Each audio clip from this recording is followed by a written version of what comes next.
Undang-Undang Dasar dirumuskan dalam 2 ayat, yaitu 1, negara berdasar atas ketuhanan yang Maha Esa.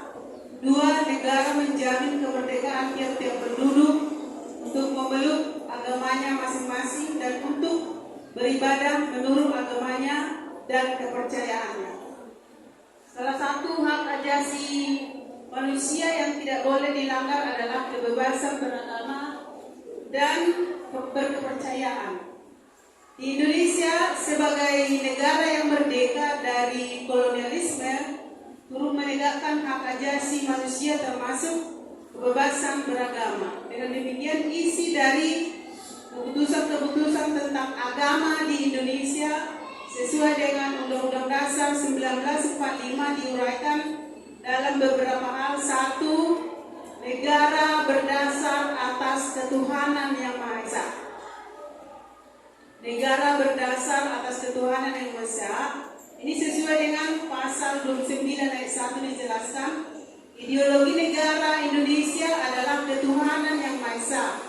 Oleh karena segala kegiatan di negara Indonesia harus berdasarkan ketuhanan yang Maha Esa. Dari itu bersifat mutlak.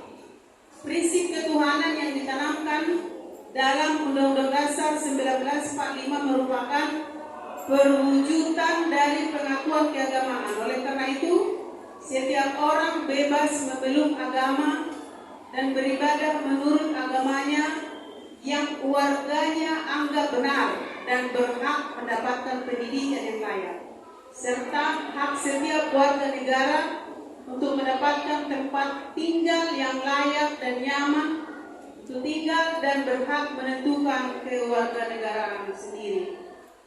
Saudara-saudara, apakah dalam pasal 29 ayat 1 ini betul dilaksanakan di Indonesia? Dari administrasi bisnis dulu, betul nggak? Hah? Belum. Dari administrasi publik, betul nggak?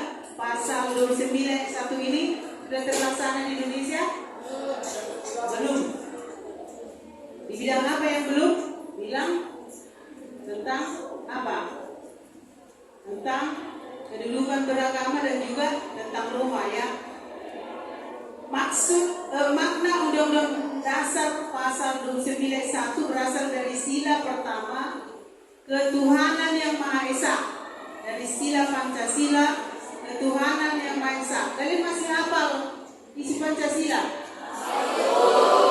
Mantap. Kalau banyak sekarang para calon-calon pimpinan tidak tahu Pancasila dan isinya. Udiono dalam buku Pengaturan Kebebasan Beragama dan Berkepercayaan menyebutkan bahwa kemerdekaan lahir dalam suasana kebatinan untuk melawan kolonialisme dan imperialisme, sehingga dibutuhkan persatuan dan persaudaraan di antara komponen bangsa. Ketuhanan yang Maha Esa inilah yang menjadi pemersatu bangsa dan menjadi salah satu nilai penting dalam perjuangan kemerdekaan. Oleh karena itu, pemersatu ini, Pancasila menjadi pemersatu. Saat ini banyak yang mau menggoyang-goyang, kayak goyang ini. Goyang apa itu? Goyang apa lagi sekarang ada? Hah? Goyang TikTok. Goyang? Goyang apa sekarang? Sekarang banyak goyang-goyang Pancasila. Goseng, mau digoseng tangan gitu, sampai kosong. Tapi Tuhan tidak mengizinkan itu. Kata Pancasila menjadi alat pemersatu, terutama sesuai dengan Undang-Undang Dasar 45 pasal 29 ayat 1, ketuhanan yang Maha Esa.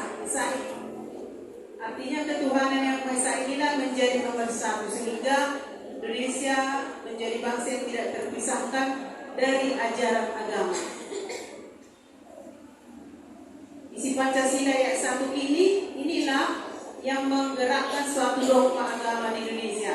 Harus betul-betul dilaksanakan.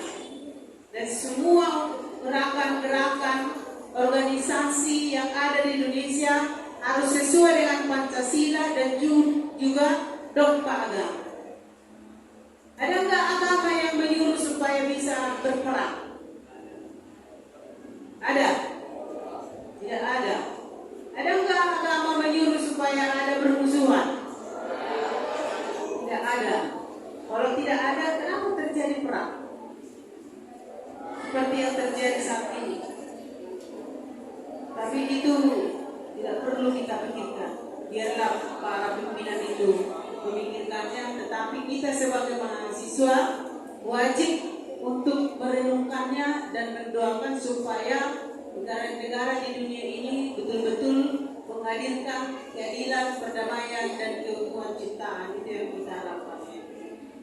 Indonesia yang kemerdekaannya diproklamirkan pada 17 Agustus 45 tidak otomatis mewujud menjadi negara yang merdeka dan berdaulat. Diperlukan waktu 5 tahun diselingi dengan perang dan perundingan sebelum akhirnya bangsa Indonesia benar-benar bebas dari penjajahan. Di sini terjadi perang Indonesia dengan penjajah karena Indonesia tidak dimandirikan, terus dijajah. Baik dari sudut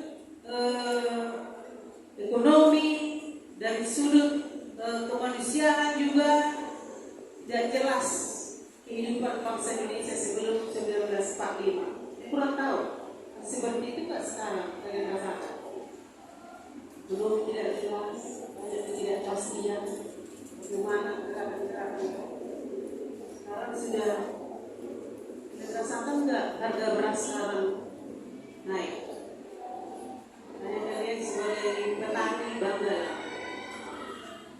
Oleh karena itu menjadi seorang administrasi bisnis, bagaimana kamu memahami cara berpikirmu menjadi seorang administrasi bisnis nantinya.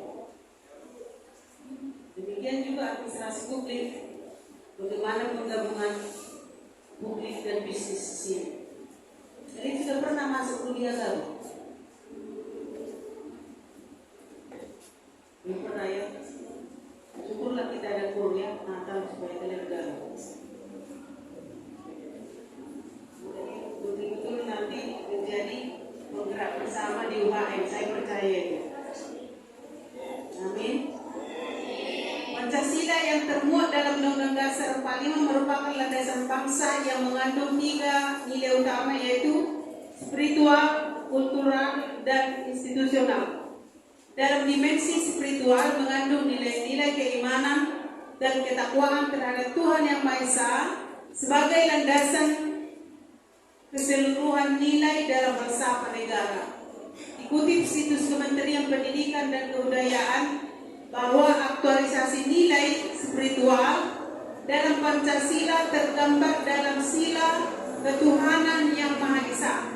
Hal ini berarti dalam praktik penyelenggaraan pemerintah tidak boleh meninggalkan prinsip keimanan dan juga ketakwaan terhadap Tuhan Yang Maha Esa dalam menjalankan tugas sebagai penyelenggara negara. Tidak hanya dituntut patuh terhadap peraturan yang ada, tetapi juga harus dilandasi bertanggung jawab kepada Tuhan. Banyak sekarang gerakan-gerakan pemerintahan kita tidak sinkron dengan masyarakat. Itu terbukti masih ada tidak diperkenankannya membuka rumah-rumah ibadah. Lebih banyak sekarang cepat disangka membuka rumah apa itu ya? Rumah-rumah untuk kafe-kafe, untuk tempat-tempat nongkrong dibanding rumah ibadah. Saya kurang tahu bagaimana sebenarnya ibadah orang di Indonesia. Kita harus bisa analisis dan bandingkan. Lebih cepat saya perhatikan membuka rumah-rumah untuk nongkrong dibanding rumah-rumah ibadah. Karena itu dari sudut ekonomi. Rumah ibadah dianggap dari sudut sosial sehingga dianggap tidak menguntungkan. Itu hanya analisis sibuk. Semoga itu salah. Seolah-olah membangun rumah ibadah itu tidak menguntungkan. Padahal sebenarnya itu menguntungkan karakter bangsa dan moral bangsa. dalam ibadah kita bisa memahami bagaimana disiplin-disiplin, bagaimana moral, bagaimana etika. Tetapi kalau kalian nongkrong, bisa nggak kalian angkat kaki kalian ke meja? Ada kan kayak gitu? Berarti kita tua kan? Kalau kalian ada yang nyanyi di video-video medsos itu, ada kaki orang naik ke meja, ke kursi sambil nyanyi kan? Diangkat kakinya ke meja main gitar kan?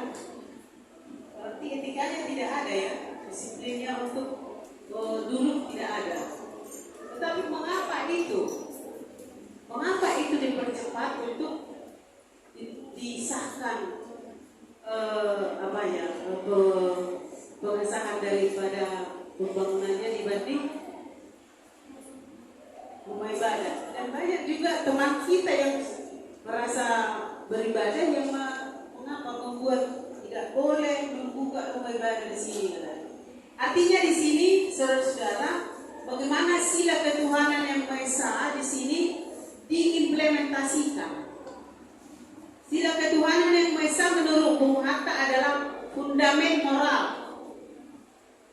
Dasar ketuhanan yang Maha Esa jadi dasar yang memimpin cita-cita kenegaraan kita untuk menyelenggarakan segala yang baik. Sedangkan dasar perikemanusiaan adalah kelanjutan dalam perbuatan dan praktik hidup daripada dasar-dasar yang memimpin tadi. Dalam dasar ketuhanan yang Esa tidak hanya dasar hormat menghormati agama masing-masing, melainkan menjadi dasar yang memimpin ke jalan kebenaran, keadilan, dan kejujuran. Sekarang kita bisa lihat, ada info kemarin itu, baca atau ibu dengar di medsos, katanya begini, betul nggak Sambo itu di penjara? Dan masuk lagi ke Sambo ya, betul nggak dia masuk penjara? Dan dia bilang tidak betul. Selagi orang yang pangkatnya aja rendah bisa hanya datang dia ke lapas itu berfoto baru pulang, tak pernah dia di situ. Apalagi pejabat seperti itu, tak pernah.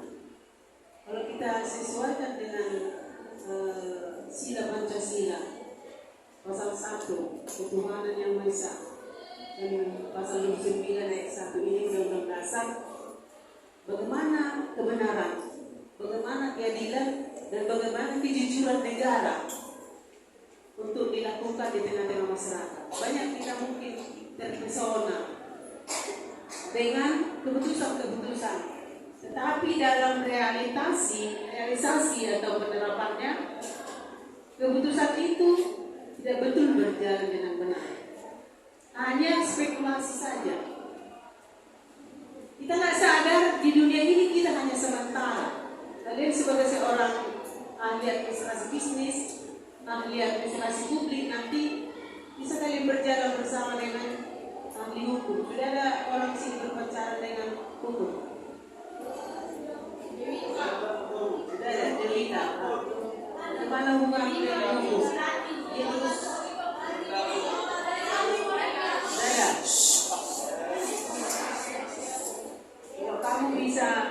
Kalau kamu bisa bicara dengan ahli hukum, coba dulu catat. Dulu administrasi hubunganmu dengan dia secara benar. Apa betul ada kebenaran dalam hubunganmu dengan dia itu dijalankan? Mungkin banyak tidak dilakukan kebenaran itu. Coba kamu bergabung dengan ekonomi, mungkin bisa benar dijalankan, tapi kamu akan dipusingkan. Ya, hidupmu semua yang kebenaran itu kamu bayar. Ekonomi kan? Ekonomi. Ketuhanan yang Maha Esa bagi kami, ini ada tulisan daripada Arnold Manunutu, seorang Nasrani Mokopeni, menjelaskan bahwa Pancasila merupakan manifestasi dari ajaran-ajaran Injil. Itu menurut Arnold. Saya kurang tahu apakah karena paham ini sehingga orang lain mau menggoyang-goyang Pancasila. Menurut Arnold, Pancasila merupakan manifestasi dari ajaran-ajaran Injil. Ketuhanan yang Maha Esa bagi kami pokok dan sumber dari sila-sila lain. Tanpa ketuhanan yang Maha Esa, Pancasila akan menjadi satu filsafat materialistis belaka. Seperti gue bilang, kalian jika berhadapan dengan seorang ekonom, bisa berpacaran dengan seorang ekonom, semua serba materialis jika kalian bersama berjalan. Dan sekarang juga mungkin banyak seperti itu. Apalagi zaman digital sekarang kan, jika tidak ada materi, tidak ada cinta. Materi yang mendahului cinta, bukan cinta mendahului materi. Materi duluan katanya. Memang bisa cintamu itu membayar orang kuliah. Kuliah adalah materi. Oleh karena itu, jadi pengusaha dulu baru bercinta. Jangan bercinta waktu mahasiswa. Jadi pengusaha dulu baru bercinta. Jangan waktu mahasiswa. Nanti kalian stres tak jadi skripsi. Karena kalian mendahulukan perasaan daripada cinta, daripada perasaan ekonomi. 2. Negara menjamin kemerdekaan tiap-tiap penduduk untuk memeluk agama masing-masing dan untuk beribadah menurut agamanya dan kepercayaannya. Isi Undang-Undang Pasal 29 ayat 2 ini memiliki makna bahwa negara menjamin kemerdekaan penduduknya untuk beragama dan beribadah. Artinya negara akan melindungi, negara akan menjamin, negara akan membina, dan negara akan mengarahkan kehidupan beragama sesuai dengan kepercayaan yang dianutnya. Saat ini pernah nggak kalian di sekolah-sekolah datang dari berbagai dari Departemen Agama untuk membina kalian? Ada nggak waktu SMA kalian atau SMP? Ada dari Departemen Agama melakukan pembinaan keagamaan. Pernah nggak kalian rasakan? Artinya di sini dari sudut Undang-Undang Dasar Pasal 29 ayat 2 bahwa negara akan melindungi. Betul nggak negara melindungi orang yang mau membuka rumah ibadahnya itu? Betul nggak negara menjamin? Betul nggak negara membina? Betul nggak negara mengarahkan kehidupan beragama sesuai dengan kepercayaan yang dianutnya? Budiono dalam politik hukum kebebasan beragama dan berkepercayaan di Indonesia menyebutkan bahwa peran negara diperlukan untuk menciptakan dan memelihara suasana kebebasan beragama dan kerukunan umat beragama guna mewujudkan masyarakat Indonesia yang aman, damai, sejahtera, dan bersatu. Pemerintah bertugas memberikan bimbingan dan juga pembinaan pada seluruh agama di Indonesia tanpa membeda-bedakannya. Mungkin di kota ada pembinaan ini karena ada hubungan khusus dengan pembina agama di sekolah apa namanya itu? Pembina agama di sekolah. Apa disebut? Kamu dulu, apa disebut pembina agama di sekolah? Apa itu? BP3, apa namanya? Pembina agama itu. Ini kan pertama SMA. Ada pertama SMA kan masa kalian kalian. Nanti nggak ada kalian pembina agama dari pemerintahan.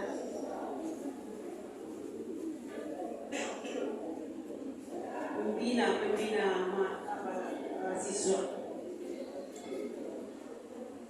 Pemerintah bertugas memberikan bimbingan dan juga pembinaan pada seluruh agama di Indonesia tanpa membeda-bedakannya. Pemerintah juga bertugas menjamin keamanan, menjamin kenyamanan beragama,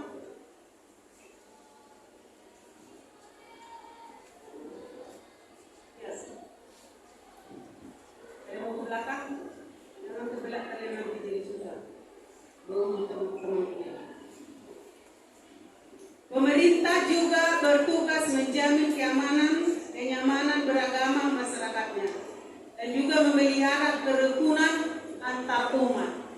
Kandungan kebebasan beragama dan berkeyakinan ini adalah pasal hak asasi manusia yang tegas dan diatur Undang-Undang Dasar 1945. Dalam pembukaan Undang-Undang Dasar 45 alinea ketiga berbunyi, atas berkat rahmat Allah yang Maha Kuasa dan dengan didorongkan oleh keinginan luhur supaya berkehidupan kebangsaan yang bebas, maka rakyat Indonesia menyatakan dengan ini kemerdekaannya. Tadi masih apa ini enggak? Bunyi alinea pertama apa? Coba dulu bisnis. Alinea pertama apa? Pembukaan. Bilang dulu. 1, 2, ya. Bahwa sesungguhnya kemerdekaan itu ialah hak segala bangsa, dan oleh sebab itu maka kemerdekaan di atas dunia harus dihapuskan, karena tidak sesuai dengan pri kemanusiaan dan pri keadilan. Alinea kedua, publik. Alinea kedua, 1, 2, 3.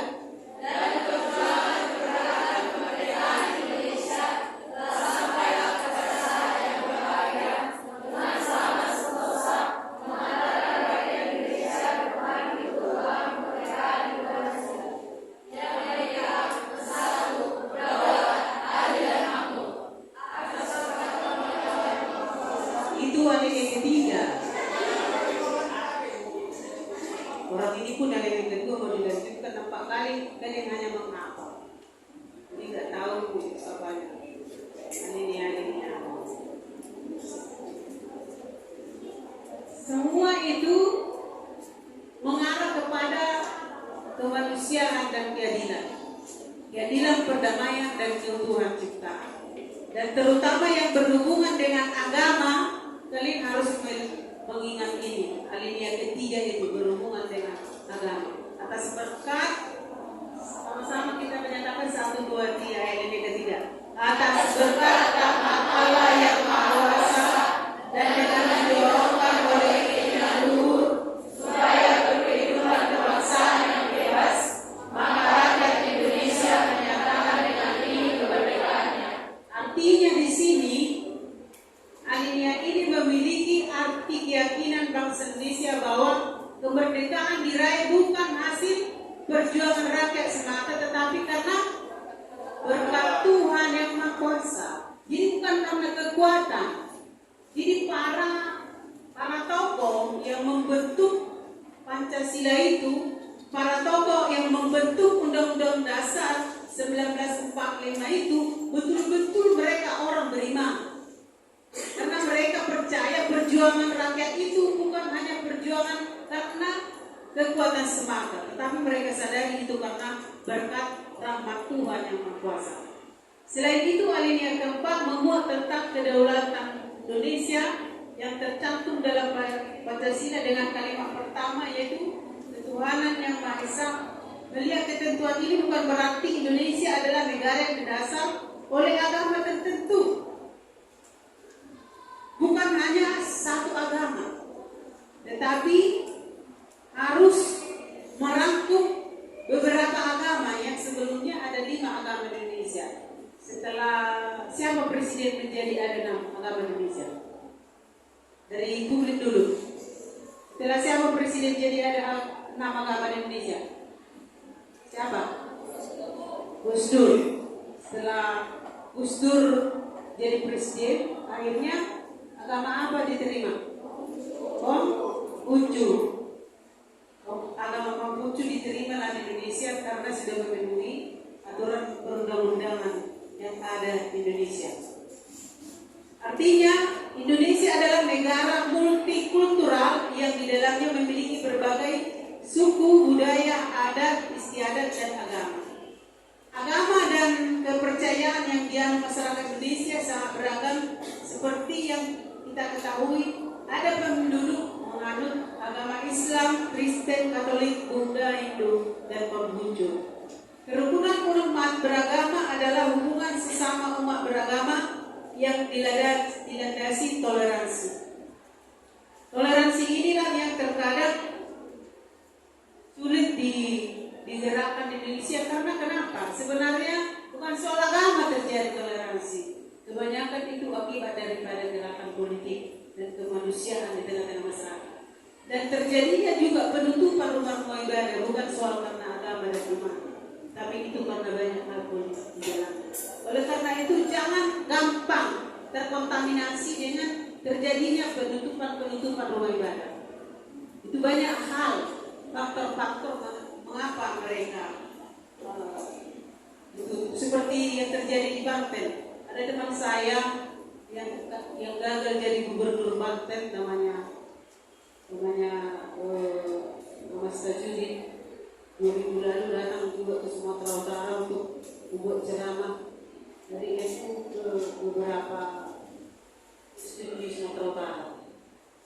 Dia menyebutkan mungkin mereka memberontak karena gerakan daripada banyak di orang Batak di sana jual uang, apa namanya, jual itu rentenir. Hanya 5 juta utangnya, gak dibayar-bayar mungkin selama 5 tahun. Akhirnya disita rumahnya, paksa pindah. Jadi bukan soal iman.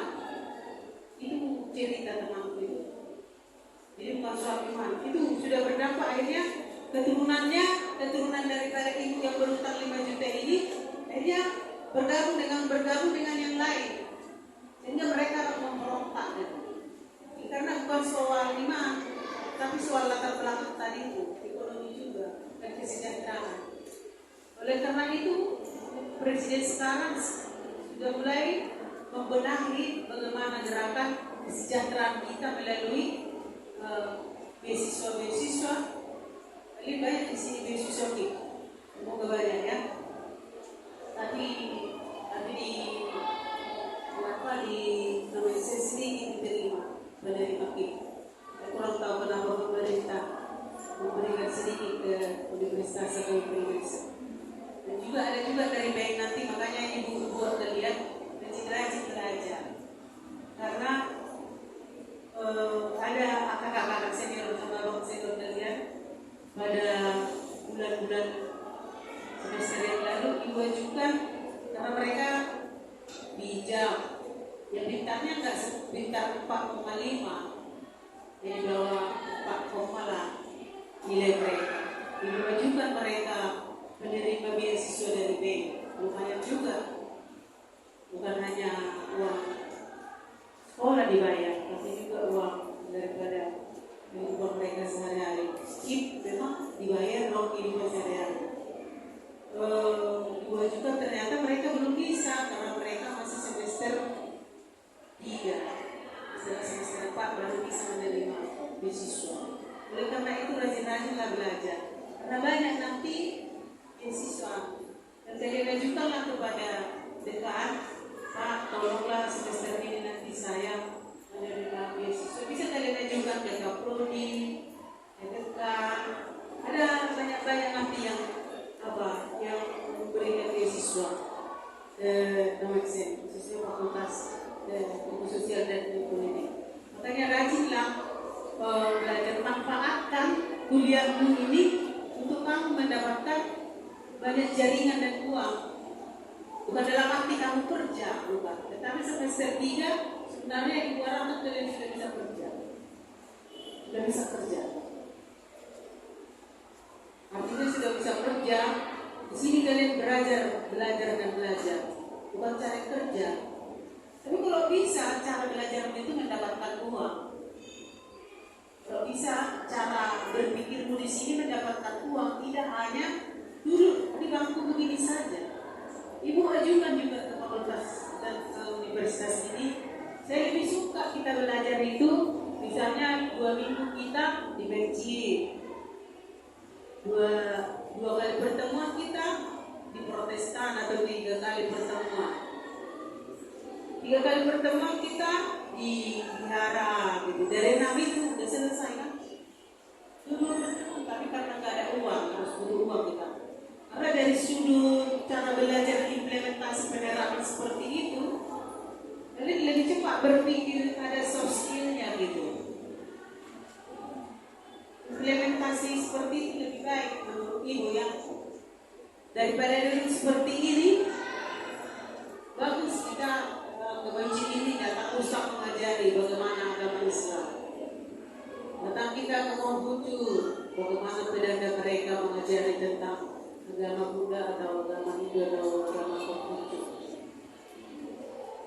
Agama Kristen kita suruh pendetanya, tapi untuk uang itu untuk dibayar mereka. Karena belum ada uang seperti itu, karena uang kuliah kita sedikit.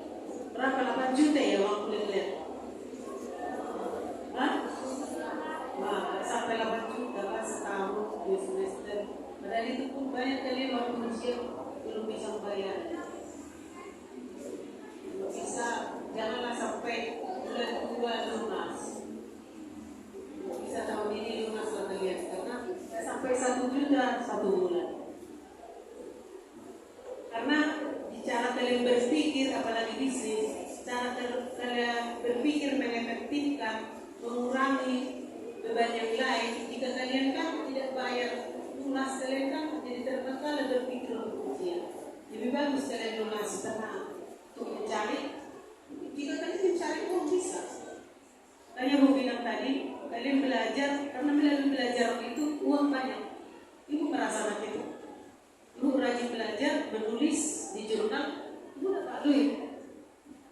Dan menulis disertasi orang juga, berbagi disertasi orang. Ibu banyak duit. Jadi itu soft skill bukan IP-mu yang dibutuhkan, soft skill-mu. Di mana sekarang kreativitas? Selanjutnya, kerukunan umat beragama adalah hubungan sesama umat beragama yang dilandasi toleransi. Artinya sesama umat beragama harus saling pengertian, saling menghormati, menghargai kesetaraan dalam pengamalan agamanya. Artinya menghargai kesetaraan di sini, bagaimana dia menghargai dogmanya. Walaupun dogma yang lain itu mungkin tidak sesuai dengan dogma kita, jangan kita ejek atau jangan kita tertawakan. Kita harus anggap setara dogma kita dengan dogma mereka. Jangan kita ejek. Banyak anak-anak sekarang, mereka itu menyembah patung, mereka itu menyembah ini. Tidak boleh. Karena semua agama sebenarnya ada bentuk-bentuk simbol-simbol penyembahan. Tadi kita sudah jabarkan di atas. Negara juga berfungsi melakukan pengawasan kehidupan beragama masyarakatnya agar terhindar dari pelanggaran HAM, aliran sesat, atau kepercayaan lain yang menyesatkan dan merugikan individu maupun negara. Yang ketiga, agama dalam P4. Di dalam pedoman penghayatan dan pengamalan Pancasila yang merupakan penetapan MPR nomor 2 MPR 78, pada sila pertama dijelaskan dengan sila ketuhanan yang Maha Esa, bangsa Indonesia menyatakan kepercayaannya dan ketakwaannya terhadap Tuhan yang Maha Esa, dan oleh karenanya manusia Indonesia percaya dan takwa kepada Tuhan yang Maha Esa sesuai dengan agama dan kepercayaannya masing-masing menurut dasar kemanusiaan yang adil dan beradab. Yang keempat, agama dalam GBHN. Masalah agama juga dicantumkan dalam garis-garis besar haluan negara dalam TAP MPR nomor 4 MPR 78 bab 4, pola umum pelita ketiga tentang agama dan kepercayaan kepada Tuhan yang Maha Esa, yaitu atas dasar kepercayaan bangsa Indonesia terhadap Tuhan yang Maha Esa, maka peri kehidupan beragama dan peri kehidupan kepercayaan terhadap Tuhan yang Maha Esa adalah selaras dengan penghayatan dan pengamalan Pancasila. Kedua, kehidupan keagamaan dan kepercayaan terhadap Tuhan Yang Maha Esa makin dikembangkan sehingga terbina hidup rukun di antara sesama umat beragama, di antara sesama penganut kepercayaan terhadap Tuhan Yang Maha Esa, antara semua umat beragama dan semua penganut kepercayaan terhadap Tuhan Yang Maha Esa, dalam usaha memperkokoh persatuan dan persatuan bangsa dan meningkatkan amal untuk bersama-sama membangun masyarakat. Yang ketiga, dengan semakin meningkatnya dan meluasnya pembangunan, maka kehidupan keagamaan dan kepercayaan terhadap Tuhan Yang Maha Esa harus semakin diamalkan baik di dalam kehidupan pribadi maupun hidup sosial kemasyarakatan. Yang kelima, agama dalam Undang-Undang Pasal 22. Dalam pasal 22, undang-undang tersebut menyebutkan setiap orang mempunyai kebebasan berpikir, berkeyakinan, dan beragama.